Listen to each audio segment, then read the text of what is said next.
नमस्कार बच्चों, आप सभी का स्वागत है आपके ही अपने YouTube चैनल साइकोलॉजी वाले गुरुजी में।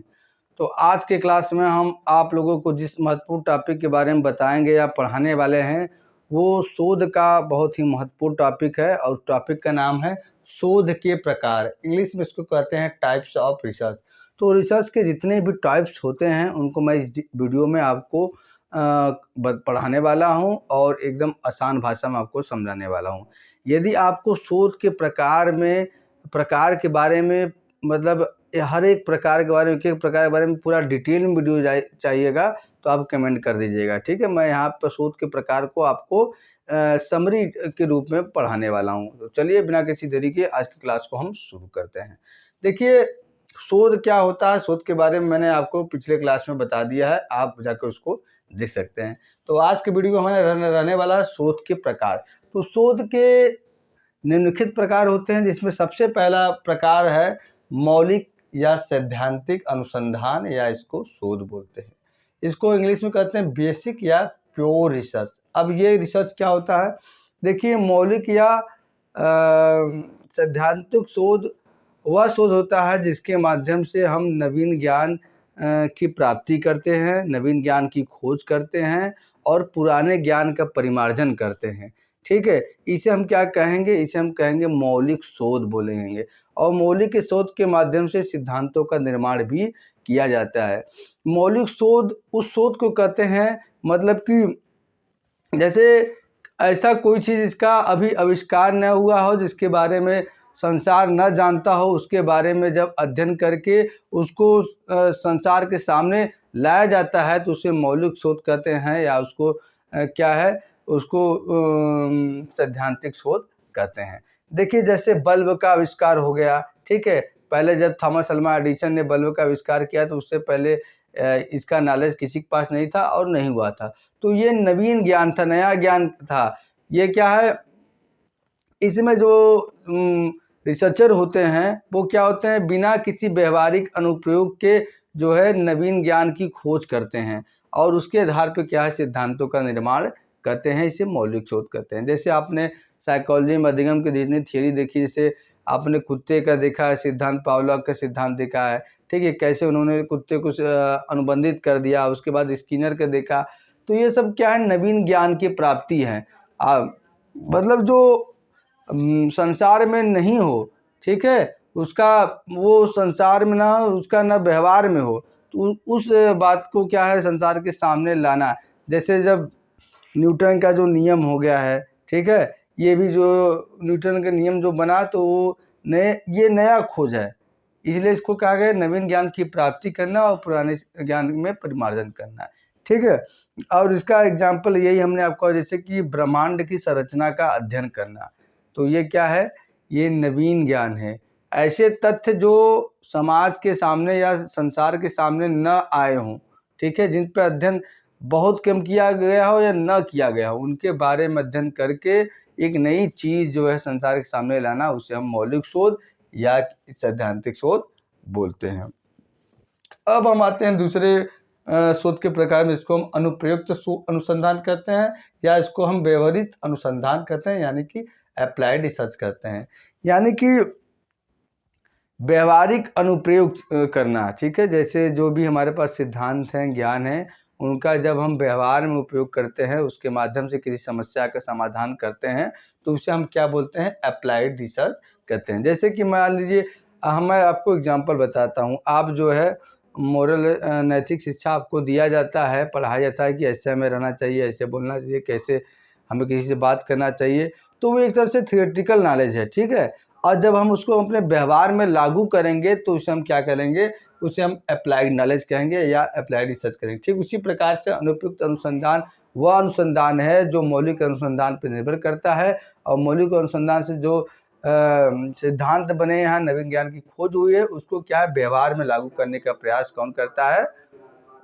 अनुप्रयुक्त अनुसंधान करता है। और जैसे कि इसका एग्जाम्पल ये हो जाएगा कि कोई जो रोग है उसके लिए जो है नई दवाओं का प्रयोग करना, नई दवाओं को ईजाद करना, इसको हम क्या कहेंगे, जो है व्यवहारिक अनुसंधान कहेंगे। जैसे कोरोना के समय आया था, तो कोरोना में क्या है, वैक्सीन का निर्माण हुआ था ना, तो इसे क्या हम बोलेंगे कि मतलब ये वैक्सीन कैसे बनाया जाता है, किसी रोग का कैसे इलाज किया जाता है, इसके लिए थ्योरी पहले से मौजूद है।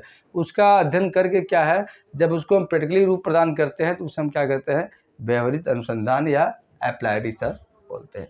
तीसरा है क्रियात्मक अनुसंधान, जिसको एक्शन रिसर्च कहते हैं। इसमें क्या होता है, तत्कालिक समस्या का त्वरित समाधान किया जाता है इस शोध के माध्यम से।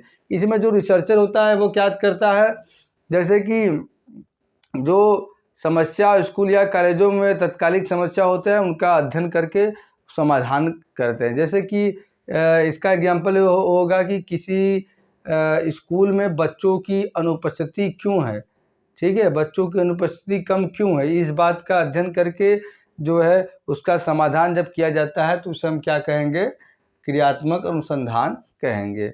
और जो है ये एक चक्रीय प्रक्रिया में गुजरता है। जैसे पहले प्लानिंग होगा जिसको योजना, ठीक है, फिर उसके बाद एक्शन होगा, फिर उसके बाद जो है प्लानिंग, एक्शन, और उसके बाद क्या है, रिफ्लेक्शन होगा, ठीक। ये इस प्रोसेस से वो क्या है होकर तब क्या है, अनुसंधान किया जाए। क्रियात्मक अनुसंधान मतलब कि तत्कालिक समस्या का त्वरित समाधान करना ही क्रियात्मक अनुसंधान कहलाता है। वर्णनात्मक शोध यानी कि डिस्क्रिप्टिव रिसर्च क्या कहते हैं, किसी घटना, स्थिति या विषय का विस्तृत वर्णन करना। मतलब कोई घटना हुई हो या कोई सिचुएशन है या किसी विषय के बारे में जब हमें विस्तार से वर्णन करना होता है, विस्तार से जानना होता है, तो हम किसका सहारा लेते हैं, वर्णनात्मक शोध का सहारा लेते हैं। जैसे किसी क्षेत्र की जनसंख्या का अध्ययन करना। जैसे मान लें हम कि यह वाराणसी जिले में जो जनसंख्या है उसका अध्ययन करना, तो ये क्या है, वर्णनात्मक शोध के अंतर्गत आएगा। अब पांचवा है विश्लेषणात्मक शोध, जिसको एनालिटिकल रिसर्च कहते हैं। ये क्या है, उपलब्ध डेटा का गहराई से विश्लेषण करना, इसी को हम क्या कहते हैं, विश्लेषणात्मक शोध। यानी कि जो हमको डेटा प्राप्त हुआ है रिसर्च करने के माध्यम से या किसी माध्यम से जो हमारे पास डेटा है, किसी का कोई आंकड़ा है, उसको अच्छे से जो है अध्ययन करके उसका निष्कर्ष निकालना या उसको विश्लेषित करना। जैसे एग्जांपल इसका हो जाएगा कृषि आर्थिक नीति के प्रभाव का अध्ययन करना। मतलब मान लीजिए कोई आर्थिक नीति भारत सरकार द्वारा लागू की जाती है तो उसका प्रभाव क्या पड़ता है, इस बात का अध्ययन अगर हम करते हैं तो इसे हम क्या है, विश्लेषणात्मक शोध कहते हैं। छठवां है अन्वेषणात्मक शोध, इसको हम एक्सप्लोरेटरी रिसर्च कहते हैं। ये क्या होता है, किसी समस्या या विषय के बारे में प्रारंभिक जानकारी जब हम प्राप्त करना चाहते हैं तो हम कौन सा शोध करते हैं, वर्णनात्मक शोध करते हैं। जैसे इसका एग्जाम्पल हो जाएगा किसी नई तकनीक के प्रभाव का अध्ययन करना। यानी कि जैसे कोई नई टेक्नोलॉजी आई है तो उसका जनता पे क्या प्रभाव पड़ रहा है, उसके बारे में जब हम अध्ययन करना चाहते हैं तो हम रिसर्चर के द्वारा कौन सा शोध प्रयोग लिया जाता है, अन्वेषणात्मक शोध, ठीक है। और जैसे हम आपको एग्जाम्पल एक और बताएं, जैसे कोरोना का वैक्सीन बना था तो वैक्सीन जनता को लगाया जा रहा था, तो जब एक रिसर्चर इस बात का रिसर्च करे कि वैक्सीन का प्रभाव जनता के पास शारीरिक रूप से मानसिक रूप से क्या पड़ रहा है, तो इसे हम कौन सा करेंगे, इसको हम अन्वेषणात्मक शोध बोलेंगे। आगे है प्रायोगिक शोध, जो कि किसी भी विषय को आगे बढ़ने के लिए या विज्ञान कहलाने के लिए बहुत ज़रूरी है कि उसमें क्या है, एक्सपेरिमेंट हो और वो एक्सपेरिमेंटल रिसर्च का ज़्यादा से ज़्यादा सहारा ले। इसमें क्या होता है, परिस्थितियों को नियंत्रित कर दिया जाता है और हम जो भी परिकल्पना बनाते हैं, जो भी समस्या बनाते हैं, उसका परीक्षण हम करते हैं, ठीक है। जैसे आपने अधिगम में पावलोव का पढ़ा होगा, जो है सिद्धांत, जो जिन्होंने कुत्ते प्रयोग किया था, तो उन्होंने क्या किया था, एक लेबोरेटरी उनका था, उसमें कुत्ते को क्या है, वो जो है एक मशीन से बांध के उसके जबड़े में ऑपरेशन करके क्या है, नली लगा दिया गया। नली लगाने के बाद जो है अपना उन्होंने घंटी के माध्यम से ये देखा क्या कुत्ता जैसे भोजन से दांत साफ करता है तो उसे घंटी से भी करेगा, तो उसे हम क्या कहेंगे, प्रायोगिक शोध बनेंगे। मतलब परिस्थिति नियंत्रित करके हम विभिन्न परिकल्पनाओं का जब परीक्षण करते हैं तो उसे हम क्या कहते हैं, प्रयोगात्मक शोध कहते हैं। जैसे किसी दवा का असर जानने के लिए परीक्षण, किसी दवा का असर क्या पड़ता है लोगों पे, उसका जब हम टेस्ट लेंगे तो उसे हम क्या बोलेंगे, प्रायोगिक शोध या एक्सपेरिमेंटल रिसर्च बोलेंगे। विभिन्न प्रकार की जो नई नई चीज़ें, सिद्धांत बनते हैं या जो नए नए सिद्धांत बनते हैं उनको क्या है प्रयोगात्मक विधि के तराजू पे ही तौल के तब उनको क्या है मान्यता प्रदान की जाती है। 8वां है सहसंबंधात्मक शोध, जिसको इंग्लिश में बोलते हैं कोरिलेशनल रिसर्च। इसमें क्या होता है, एक बात और, प्रयोगात्मक शोध में क्या होता है, कारण प्रभाव का संबंध देखा जाता है। ठीक है, कारण प्रभाव का संबंध के बारे में अध्ययन क्या है प्रायोगिक शोध में किया जाता है। सहसंबंधात्मक शोध क्या होता है, इसमें 2 या 2 से अधिक चर के बीच संबंध का अध्ययन, मतलब चर क्या है, 2 चर भी हो सकते हैं, 2 से ज़्यादा चर।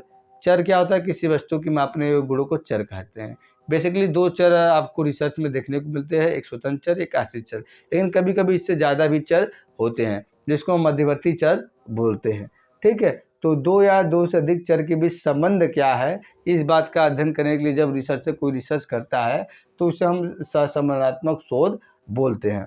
इसमें क्या है, अगर इसका एग्जाम्पल हम ले तो ये हम कह सकते हैं कि जैसे पढ़ने का समय और परीक्षा में अंकों में क्या संबंध है, मतलब विद्यार्थियों के पढ़ने के समय से और परीक्षा में अंक प्राप्त करने से क्या सहसंबंध है। इस तरह का जब हम कोई जो है समस्या लेके अध्ययन करेंगे तो उसे सहसंबंधात्मक शोध बोलेंगे।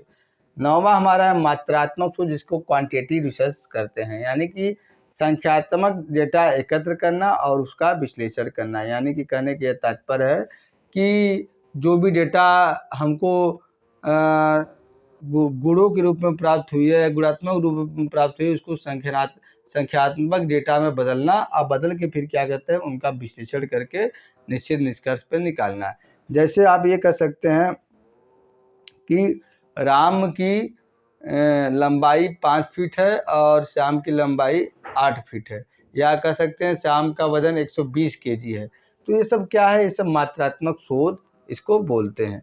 ठीक है, 10वां है गुणात्मक शोध, जिसको क्वालिटेटिव रिसर्च बोलते हैं। इसमें क्या होता है कि जो गैर संख्यात्मक डेटा होता है इसके माध्यम से अनुभवों और दृष्टिकोणों को समझने का काम किया जाता है। ठीक है, गैर संख्या मतलब गुणात्मक शोध में गुणों के आधार पे, यानी कि गुणों का मापन किया जाता है, तो इसे हम गुणात्मक शोध बोलते हैं। इसमें मान क्या होता है, वो संख्यात्मक रूप में नहीं होता है बल्कि गुणात्मक रूप होता है, और उसके माध्यम से व्यक्ति के अनुभव और दृष्टिकोणों को हम किसी विषय के बारे में, किसी व्यक्ति के बारे में, किसी घटना के बारे में समझने का प्रयास करते हैं। जैसे हम क्या है कि राम जो है श्याम से बहुत सुंदर है। ठीक है, तो ये क्या होगा, गुणों के आधार पर तुलनात्मक अध्ययन हो गया। तो इस प्रकार के शोध को हम गुणात्मक शोध बोलते हैं। तो मैंने आपको जो है शोध के जो प्रकार होते हैं इसको एक संक्षेप रूप में, समरी रूप में आपको बताया, और आशा करते हैं आपको जो है वीडियो पसंद आया होगा। वीडियो को लाइक कर दीजिए, चैनल को सब्सक्राइब जरूर कर दीजिएगा। अगर आपको जो है एक एक करके इसको और डिटेल्स में वीडियो चाहिए, यानी कि हमने यहाँ पे जो है पूरा 10 एक ही क्लास में पढ़ा दिया, आपको एक एक प्रकार पे वीडियो चाहिए पूरा, तो आप कमेंट बॉक्स में कमेंट करिएगा, मैं एक एक प्रकार पे डिटेल्स में पूरा वीडियो बनाऊंगा। तो चलिए आज क्लास यहीं तक, मिलते हैं नेक्स्ट क्लास में किसी अन्य टॉपिक के साथ। तब तक के लिए आप सभी बच्चों का बहुत बहुत धन्यवाद। जय हिंद, जय भारत।